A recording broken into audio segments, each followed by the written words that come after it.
Namaste.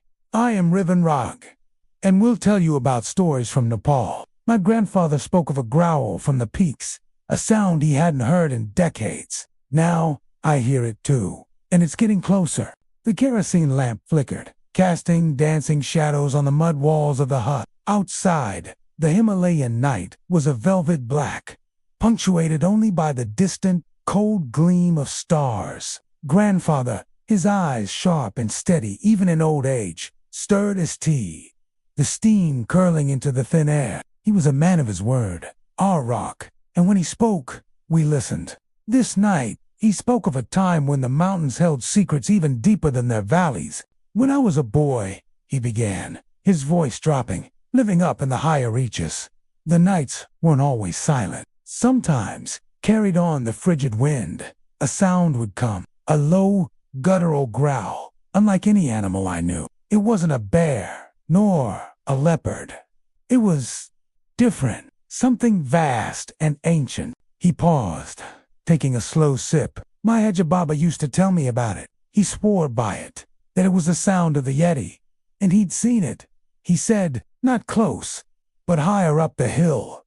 A fleeting glimpse in the mist, a chill, colder than the mountain air, began to seep into the room. We leaned closer, captivated. Baba said it was taller, almost double the size of a grown man. Its massive form covered head to toe in thick, matted fur. The color was unmistakable, a ghostly whitish gray, almost blending with the snow, yet stark against the dark rock, and the way it moved. He said it could mimic human posture, standing upright, almost like a grotesque reflection. Grandfather's eyes seemed to drift, seeing not the flickering flame, but a spectral figure on a distant ridge. He said the growls stopped eventually, as the villages grew, as more people ventured higher. But I always remembered, years later, the memory of those growls, the Yeti's unseen presence, had faded into folklore. Until now, the news had been buzzing for weeks.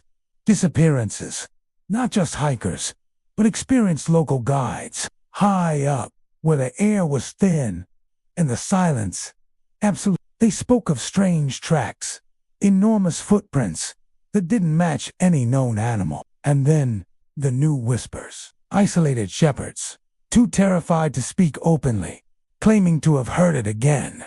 That low, guttural growl, the one grandfather described. Last night, the wind howled around my own small house, higher up the valley than most.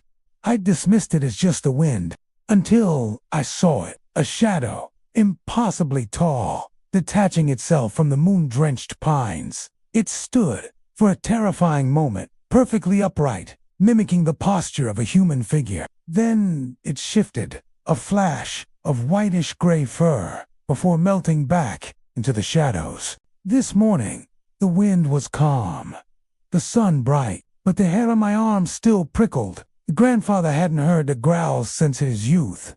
But I had, and I knew, with a terrifying certainty, that the whispers from the peaks had returned. And this time, they were coming closer.